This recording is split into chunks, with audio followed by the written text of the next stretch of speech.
Hey folks, good morning. Thursday morning, April the 9th. It's good to be with you. Hi, Paula. Good to see everyone. Hope you're having a good morning. Hope you slept well and got rest. Hope you have your cup of coffee. This is steaming hot. Just finished, so just in time. That's good. We're going to need some more of that today.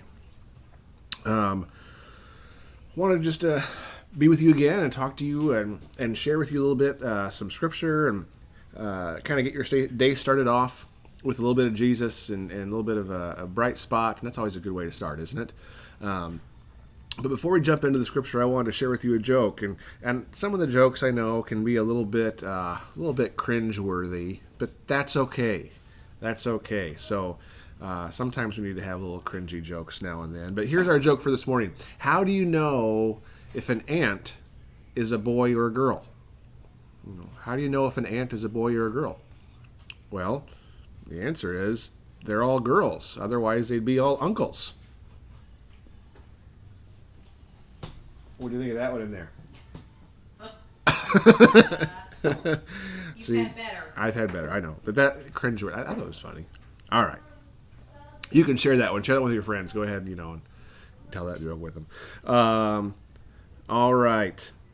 Well, in the morning times, we've been walking through the life of Jesus the last week that he was on earth. And we get to this point now, Thursday. So tomorrow we celebrate Good Friday, the day that Jesus made the ultimate sacrifice on the cross for us. But today is the day right before. And so how did Jesus spend his day before? Well, most scholars and people agree that Wednesday and Thursday kind of blend together in this Olivet discourse. But how Thursday winds down is through this. If you want to turn, you can look it up. It's in a number of the Gospels. But if you want to look up, favorite Aunt Betty here. Love that. Hi, Diana. But Mark chapter 14 gives us the story. What happened is when Jesus is anointed at Bethany. And it opens up Mark chapter 14, verse 1 by saying this: Now the Passover and the feast of unleavened bread were only 2 days away. And the chief priests and the teachers of the law were looking for some sly way to arrest Jesus and kill him. I mentioned yesterday that most scholars agree that Wednesday was the day they talked Judas into betraying Jesus, and that's what most think. But again, most think that Wednesday and Thursday kind of they blend together. There's a lot of back and forth. You can't really tell exactly what day Jesus told this story or that story, unless of course we were there. But it's in this whole realm. Think of Wednesday and Thursday as like one day. Lots going on, lots taking place. But this is 2 days away was the Passover feast. So here we are. And while he was in Bethany, starting in verse 3 of chapter 14 in Mark, while he was in Bethany, reclining at the table in the home of a man known as Simon the leper, a woman came with an alabaster jar of very expensive perfume and made of pure nard. She broke the jar and poured the perfume on his head. Some of those present were saying indignantly to one another, "Why this waste of perfume? It could have been sold for more than a year's wages and the money given to the poor." And they rebuked her harshly. "Leave her alone," said Jesus. "Why are you bothering her? She has done a beautiful thing to me. The poor you will always have with you, and you can help them any time you want, but you will not always have me. She did what she could. She poured perfume on my body beforehand to prepare for my burial. I tell you the truth, wherever the gospel is preached throughout the world, what she has done will also be told in memory of her." And we're going to stop right there. So Mark chapter 14, verse 1 through 9. And so we see this story, and we've heard this story. Songs have been written about this story, and I think what Jesus said, this is true. It's in memory of her. This time is a significant time. The Passover is a very significant time. Lots of preparation have been made. Every male Jew who lived within like 15, 20 miles of Jerusalem had to come to Jerusalem for Passover. So many more traveling. There's a lot of people. They knew Jesus was in the area. There was a lot of great respect for Jesus because remember he had taught on the countrysides in Gethsemane and around Galilee, those areas. And the feast of the Passover and the feast of unleavened bread were held right one after the other, and so they're here together in this special time. Lots of people, lots going on, and now this scene takes place where Jesus is eating, reclining at the table of Simon the leper, and this woman comes and she does this kind of crazy act. And she pours out this very, very expensive perfume on Jesus. Now, if we look at this story in the Gospel of John, we see that John calls her Mary of Bethany, the sister of Lazarus and Martha. I don't think this is the same event. That was the one where she broke it and anointed his feet. That's a different event.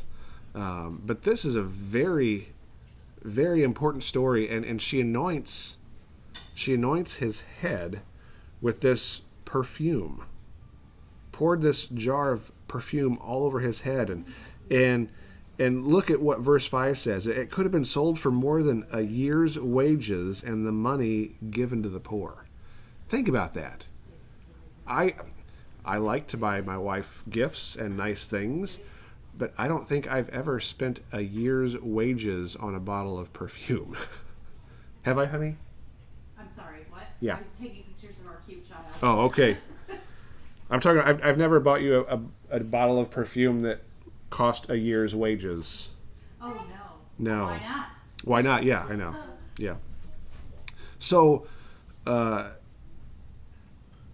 this is kind of a crazy thing. What would cause her to do that?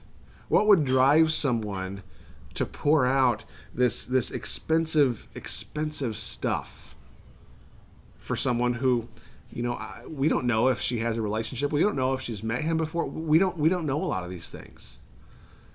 But she pours this out, and I think there's a couple of reasons why. Jesus rode into Jerusalem, remember, just a few days before, on a donkey as king. As king. And shouldn't kings be anointed? Well, yes, I think so. Also, we notice that Mary did this without a word. Without a word. This woman pours it out without a word. We don't hear anything from her. She didn't announce what she was doing. She didn't describe it. She didn't explain it after she did it. She just simply did it. And that was it. I wonder about this act. I wonder if we could all do more and talk less. That might be difficult for some of us to swallow because we like to talk, right? But I wonder if we have an opportunity, if we might be able to do more and talk less. I think it might be a blessing, maybe at least to ourselves, perhaps to others, but I don't think that's really our cause or concern. I think if we spend more time laboring for Jesus, doing for Jesus without speaking a single word and just doing it, because that's what we're called to do. That's what we were created to do. I wonder what that would look like. I like to I like to talk about, what our church does and promote that. And I think that can help, with maybe getting more people in and getting people active. Well, these are some of the things that we do. This is how we get involved with the community. This is how we stay active and, all that stuff. And I just get talk, and kind of almost get away from why we do it. I spend a lot of time focusing on, what we should do, but we don't always look at why. I think Mary, this woman who poured out and anointed Jesus' head with this perfume, I think she knew why. It was Jesus. And he deserved all of it and more. Jesus deserves everything that we have and more. We know this was a very, very expensive, extravagant gift. And some in the world who don't quite understand yet might look at how we sacrifice and give ourselves to others, or we give ourselves to Jesus. And some might look at that and say, what a waste. You could have sold that and done so much good. You could have used your resources in another way and done so many good things. But maybe we just give it all to Jesus and then he does the work. Maybe we present everything that we have to him and he takes care of the rest. I wonder what that would look like if the church started doing more and talking less.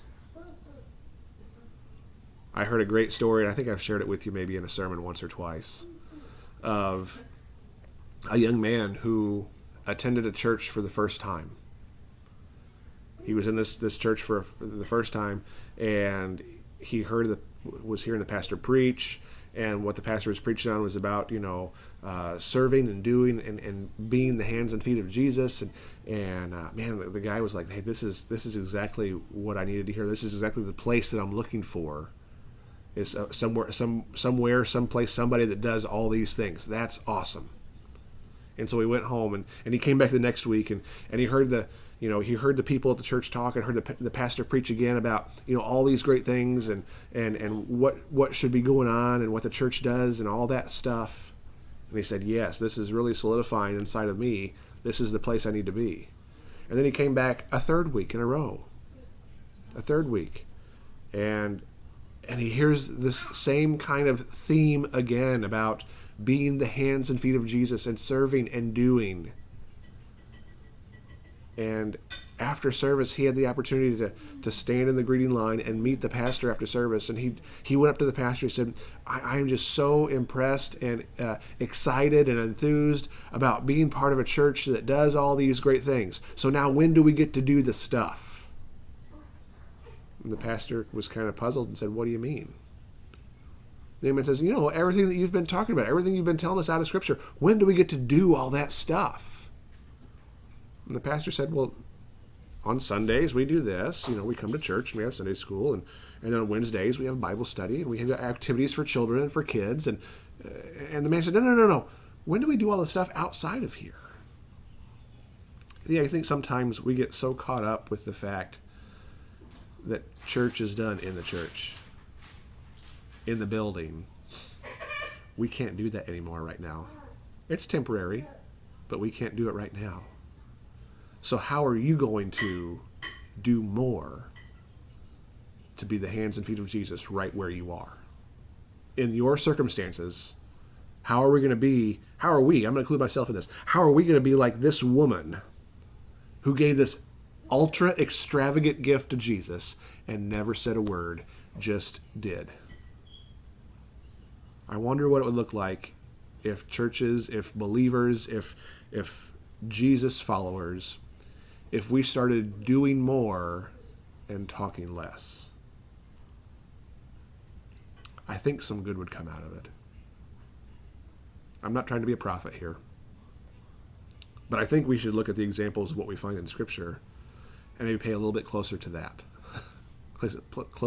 Pay a little bit closer attention to what's going on here, and maybe take some of our ideas from what Jesus is doing.